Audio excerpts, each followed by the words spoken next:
These are 15 Black-owned beauty brands the ultra-rich keep to themselves, and they get more and more exclusive as we climb to number 1.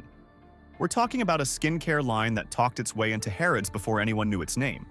A brand that only exists because its founder was diagnosed with lupus, and a hairdresser who became the first black woman in the British Hairdressing Hall of Fame. Let's get into it. Number 15. KNC Beauty. Let's start with the brand that turned a souvenir into an empire. Kristen Noel Crawley went to Japan and came home with an obsession most people would have kept to themselves, which was Japanese sheet masks. At the time, there was almost no American equivalent at any price point, so she went and built a company around it. KNC Beauty makes collagen-based lip masks and eye masks, and what made them explode was not a marketing budget, because there barely was one. They photograph beautifully, and they genuinely work, which in beauty is a rarer combination than you'd hope. But look at where the brand ended up, because that's what matters here. KNC is stocked at violet gray, essentially the gatekeeper of what the Los Angeles beauty industry considers legitimate, plus Net-a-Porter, Revolve, FWRD, and Sephora. You cannot buy your way into that combination of doors because buyers at that level stake their own reputations on everything they carry. And Crawley had makeup artists using it before most consumers knew the name, which matters enormously because when professionals adopt something first, the money follows on its own. KNC crossed an ocean for one idea, but what happens when a founder refuses to pick a single continent at all? Number 14. Katini Skin. Katini Yamaoka is a Japanese African artist, and her skincare line reflects exactly that, because she formulates like somebody assembling a collection rather than filling out a product range. Katini Skin launched in 2022 with a deliberately tiny lineup of face oils and serums, and the ingredient list reads like a shipping manifest. Kakadu plum from Australia, which holds one of the highest natural concentrations of vitamin C of any fruit on Earth. Macadamia. Baobab from Africa. Plus botanicals from Japanese skincare tradition, arguably the most technically advanced skincare culture there is. And that's genuinely unusual, because most brands pick one origin story and hammer it. You get the French pharmacy brand, or the Korean brand, or the African botanical brand because a single narrative is easier to sell. Katini refuses to choose, taking the best material from wherever it grows, which is expensive and complicated and produces something you can't replicate by copying a formula. The collection also stays small on purpose, which in a market that measures success by how many products you can push onto a shelf is basically a statement of intent. Katini treats the whole planet as her supply chain. But somewhere in northern Ghana, a founder decided to pay double for hers. Number 13. Hanahana Beauty. Here's a question worth sitting with. If you found a way to pay your suppliers half of what you pay them now, would you take it? Practically every company on Earth says yes, because that is the entire logic of a supply chain. Abina Boama Ashimpong built Hanahana Beauty on the opposite answer. Her shea butter comes directly from women in Tamale, in northern Ghana, and her company reportedly pays them twice the fair trade price. Not fair trade, which is already a premium over the going rate. Double it. She also built a program around those women called the Circle of Care, covering their economic conditions and healthcare, because the raw material for a huge chunk of the global beauty industry comes out of West Africa, while almost none of the money finds its way back. Now here's why that lands with wealthy customers, and it isn't sentiment. People at that level have grown deeply suspicious of ethical marketing, having watched a decade of corporations discover sustainability the same year their consultants recommended it. A published specific number cuts through all of it, because double the fair trade price is a fact anybody can check. The products are lovely, all shea-based skin and body care. But what she's really selling at the top of the market is a clean conscience that survives being fact-checked, which is worth a great deal more than another body butter. Abena pays double before the product even exists. Further up this list, somebody obsessed over what happens after it touches skin. Number 12. Klur. Leslie Thornton spent years as a working esthetician and formulator before she launched anything under her own name. And you can tell, because Klur is built like something made by a woman who has had her hands on thousands of actual faces. The range is minimalist, plant-based, and deliberately short. A cleanser, a few serums, a corrective complex, a body oil. Every product is built to strengthen the skin barrier rather than aggressively resurface it, which is a distinction the industry spent about 15 years getting spectacularly wrong. Because here's what happened in skincare, and if you've bought anything in the last decade, you lived through it. Everybody chased actives, so we got stronger acids, higher retinol percentages, and harder exfoliation, all sold on the idea that if it stings, then it must be working. And an entire generation wrecked their skin barriers doing precisely what the labels told them to do. Chlor went the other way and built for repair instead of assault. And it became a favorite among the sort of customer who reads a full ingredient list before buying and can tell you what every line does. That is the hardest audience in this industry to fool. Chlor came out of a treatment room. A fashion set is a very different kind of pressure, and one founder built her entire brand under it. Speaking of doing your best work under that kind of pressure, a lot of it comes down to how the brain performs when it matters. That's the idea behind an audio series called The Genius Switch. It's based on the neuroscience of the flow state, that mode where focus and creativity click at the same time.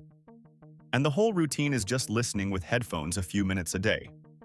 It's a one-time $39, less than a single online course, and it's backed by a 90-day money-back guarantee, so you can test it on yourself with nothing to lose.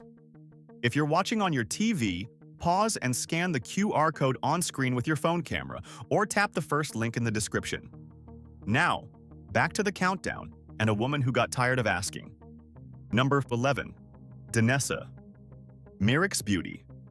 Danessa Myricks is a working professional makeup artist, and her brand is what happens when somebody at that level stops waiting for the industry to make what she needs and just makes it herself.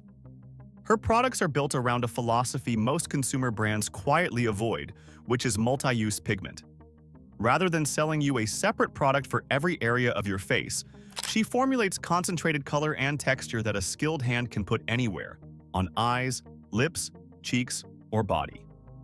That's how professionals actually work out of a kit, where you can't possibly carry a separate item for every purpose, and versatility beats volume every single time. Which is why her brand carries the weight it does. When a professional puts something in her own kit, she's staking her next booking on it, and artists are famously unsentimental about loyalty.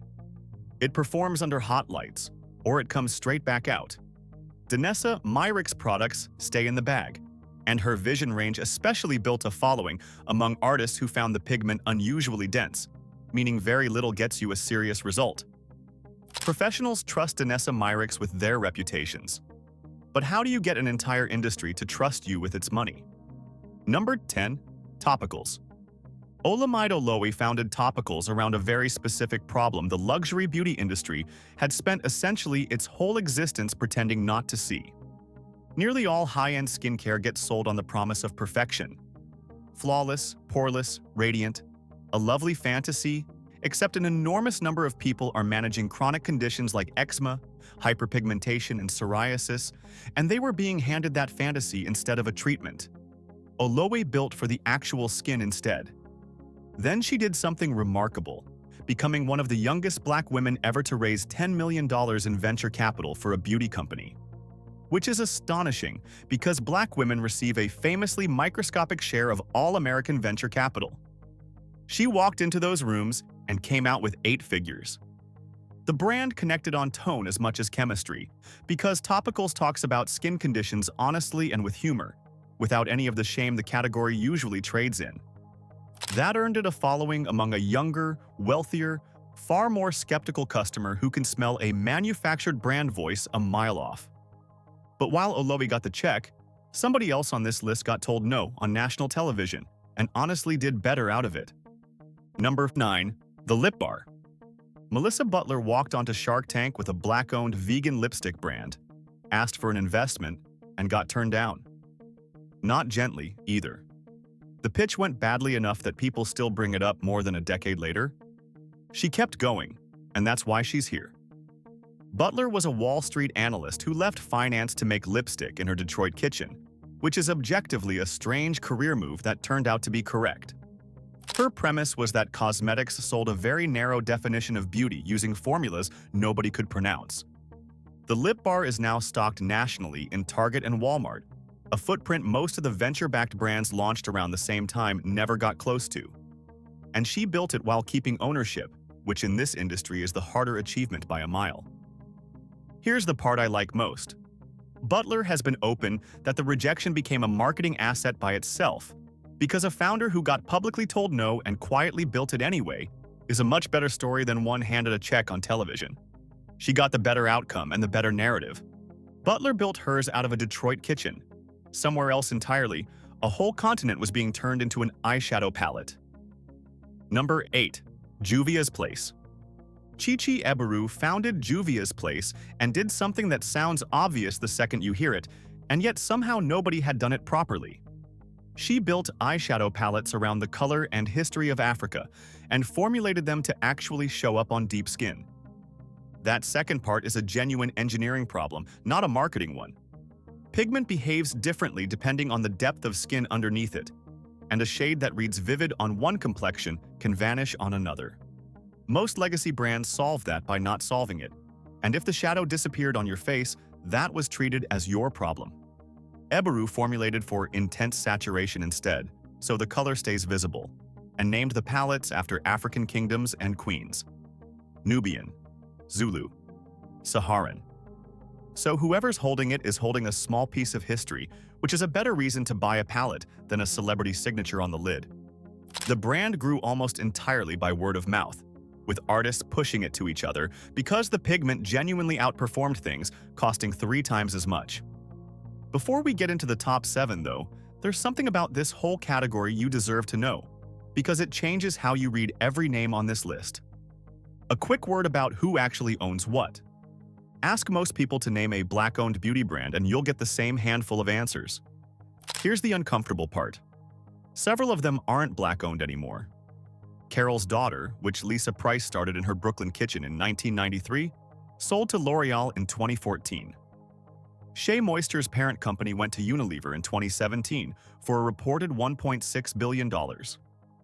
Miele Organics sold to Procter & Gamble in 2023. Briogeo went to Wella, Miss Jessie's to L'Oreal, the main choice to MAV Beauty. And a whole shelf of names you'd assume were Black-owned, including African Pride and Dark and Lovely, sit inside portfolios that never were. Even at the very top, it gets complicated. Fenty Beauty genuinely rewrote the industry when it launched 40 foundation shades and made $100 million in week 1. But it's a joint venture, meaning Rihanna co-owns it with the French conglomerate LVMH. And Pat McGrath, the most influential makeup artist of her generation and a dame no less, watched her billion-dollar company file for Chapter 11 in January of 2026, emerging with her lender holding the controlling stake while she stayed on as a minority owner and chief creative officer. None of that is a criticism of anybody, by the way. Selling your company for a fortune is a perfectly rational thing to do, and Lisa Price actually struck a deal in 2025 to buy Carol's Daughter back from L'Oreal, which is a genuinely lovely ending. But it does explain why the 7 brands left on this list matter as much as they do. They're still standing, still independent, and still owned by the people who built them. Starting with a founder who only built hers because her own body turned on her. Number 7. Beneath Your Mask. Dana Jackson was diagnosed with severe lupus, and the treatment did nearly as much damage as the illness, because chemotherapy left her skin and hair in a state she couldn't repair. When she went looking for products gentle enough to help without piling more harsh chemistry onto a body already under attack, she found essentially nothing worth using. So she started making her own in her kitchen, purely for herself, with no intention of selling anything to anybody. That's where Beneath Your Mask comes from, and it explains the price completely. These formulations were never engineered backwards from a target retail price the way most products are. They were built for somebody with a real medical need and no reason to compromise, using ingredient concentrations most companies won't pay for, so the price is whatever it costs to make them properly. The result is one of the quietly most luxurious lines in American skincare, and she kept it small and independent rather than take the sort of expansion that would have forced her to change the formulas, which is the trade sitting at the heart of this whole video. You can have scale, or you can have the formula you actually believe in. Dana built her brand because she got sick. Another one exists because a daughter watched her mother heal. Number 6. 54 Thrones. When Christina Funke-Tegbe's mother was recovering from breast cancer treatment, she used raw shea butter on her skin to soothe it and fade the scarring. And it worked, well enough that her daughter started paying serious attention to what was actually in it. That's where 54 Thrones comes from, and the name tells you the ambition because it refers to the 54 countries of Africa. Tegbe's stated position is beautifully direct, too. Made in Africa is luxury. No qualifier, no apology. That sentence does more work than it looks like. For roughly 2 centuries, the luxury industry ran on an unspoken rule that African ingredients were raw material, while European processing was the value. So shea butter got harvested in Ghana, shipped to France, dropped in a beautiful jar with a French name, and sold back at a fortune. Tegbe's whole company rejects that, and she works directly with African artisans to make the finished product rather than export the raw one. The hero is the African beauty butter, a blend of shea, jojoba, and baobab that ends up living permanently in a handbag rather than decorating a shelf. She's run the whole operation out of Houston since 2016, sourcing direct and keeping the ownership hers. Tegbe's argument is that Africa makes luxury. Convincing customers of that is one thing, and getting Silicon Valley money to agree is another entirely. Number 5. Melanin hair care. Back in 2008, there was essentially nothing online teaching Black women how to care for natural hair. No industry, no infrastructure, no product category, and certainly no money in it. Whitney White started filming tutorials in her own house anyway, under the name Natural85, with no resources and no plan beyond solving her own problem out loud. She built a category from nothing. And a decade later, when the market caught up, she held something no competitor could buy, which was 10 years of trust with an audience that had literally learned to do their hair from her. Then she turned it into a company, and this is where it gets serious. Melanin Hair Care, which she co-founded, has generated over $23.5 million in lifetime revenue, and its products sit in more than 2,000 retail doors including Ulta, Sephora, Target, and Selfridges in London. But the detail that puts her in a different tier is the funding, because she raised real venture capital from the same investors who backed Drunk Elephant and K18, 2 of the biggest exits in clean beauty history. That isn't influencer money, that's institutional capital betting on an operator, and firms at that level don't write checks for personalities. Whitney White built hers from absolutely nothing in 2008. The brand coming up was already 50 years old and technically dead. Number 4. Fashion, Fair, and Black Opal. In 1973, a woman named Eunice Johnson got tired of a very specific and infuriating problem. She ran the Ebony Fashion Fair, the traveling couture show that brought Paris runway fashion to Black audiences across America, and she could not find foundation shades for her own models. So she had cosmetics custom blended for them, realized an entire market was sitting there, unserved, and launched Fashion Fair Cosmetics out of the Johnson Publishing empire in Chicago. It became the most prestigious Black cosmetics brand in the country for decades. Then the Johnson empire came apart, Fashion Fair went into bankruptcy with it, and that should have been the end of a genuine piece of American beauty history. Here's the part that earns this spot. In 2019, 2 Black women went out and bought it back. Desiree Rogers, who had run Johnson Publishing and served as White House Social Secretary under President Obama, teamed up with her longtime friend Cheryl Mayberry McKissick.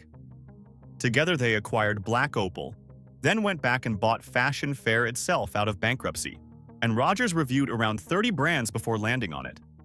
So a heritage house founded by a Black woman in 1973, left for dead by the market, is now owned and run by 2 Black women who deliberately went and rescued it. And Rogers' line about her own approach is fantastic, because she says she likes to win, and lose is simply not in her vocabulary. Rogers and McKissick rescued a piece of history nobody else was fighting for. Now picture the exact opposite, a brand launched by the single most famous woman alive. Number 3. Secret. Before any of the records, before the stadiums, Beyoncé grew up in her mother Tina's hair salon in Houston, sweeping floors and watching a business run entirely on hair. Secret, which she launched in February of 2024, is what came out of that. And it would be easy to file under Celebrity Vanity Project, except the execution genuinely doesn't support that reading. The line is built on hair care science, priced at a real premium, and aimed at the actual health of the hair rather than the styling of it, with specific attention to the damage that decades of heat, tension, and chemical processing leave behind. And the salon detail matters more than it appears. This isn't a star approached by a manufacturer with a licensing deal and a royalty percentage, which is how most celebrity beauty brands are actually built. She grew up inside the industry, on the floor of a working salon. That's a fundamentally different starting point. She also launched a foundation program funding cosmetology scholarships and salon grants, which is pointed, given the industry runs on the labor of people who mostly never see the wealth it produces. Sacred sells at genuine luxury prices and it moves. Which brings us to the final two, and neither of them has a famous name attached at all. Number 2. Epira. Ozohu Ado had a problem that sounds small and turns out to be enormous. She had dry, uneven skin, and she could not find a single luxury skincare product formulated with her complexion in mind. Not a cheaper one, not a drugstore one. At the top of the market, where people happily spend hundreds per jar, the industry had simply decided her skin wasn't a business. So in 2017, she launched Epira, and the name is perfect, because it means to cocoon oneself in Ibira, a Nigerian dialect. What she did next is one of the boldest opening moves I've seen in beauty. She didn't launch quietly online and grow slowly. She went at the most intimidating retail door on earth and launched in Harrods in her first year. Then in 2018, she became the first Black beauty founder to land in Barney's, New York, and has since added Net-a-Porter and Saks. Think about what that pitch required. A brand nobody had heard of, no track record, no celebrity, walking into the buying office at Harrods to propose a luxury line for women of color, to an industry that had spent its whole history insisting there was no money in it. She's been open that plenty of retailers were not receptive, and still gives real credit to the buyers at Harrods and Barney's who took a chance when nobody else would. The products are formulated around African botanicals and priced accordingly, with the brightening night balm sitting around £100. And that price is the entire point, because her argument was never that women of color deserved products. It was that they deserved them at the very top of the market, and she proved it by putting them there. Epira conquered the department store. The woman at the very top built something no department store can sell you, and you'll need an appointment. Number 1. Charlotte Mensah. We've reached the summit, and it's a salon in Notting Hill. Charlotte Mensah has spent more than 25 years working with afro, textured, and curly hair, and essentially everybody in that field regards her as the most authoritative practitioner alive. 3 separate times she won Afro Hairdresser of the Year at the British Hairdressing Awards. Then she became the first Black woman ever inducted into the British Hairdressing Awards Hall of Fame, which is the kind of recognition no marketing spend can manufacture and no amount of money can buy. Sit with that for a second. The British hair industry, with all its history and gatekeeping, eventually had to formally acknowledge that the person doing this better than anyone was a Black woman working out of West London. Her products grew out of the salon rather than the other way around, which is the correct order and rarer than you'd think. The line is built on Manketti nut oil and Hymenia oil, both chosen because she'd spent decades with her hands in actual hair and knew exactly what textured hair was starving for. The Manketti oil became the signature, and there's a salt scrub people talk about the way they talk about a good bottle of wine. Here's what makes her the perfect close, though. Her salon is a destination, and I mean that literally rather than as marketing, because people fly into London and book months ahead to sit in her chair, and her clientele runs deep into names that never turn up in a press release. You cannot buy the Charlotte Mensah experience off a shelf at all. The products are just the part you get to take home with you. That's the difference between a brand and an institution. A brand sells you a product, and an institution makes you come to it.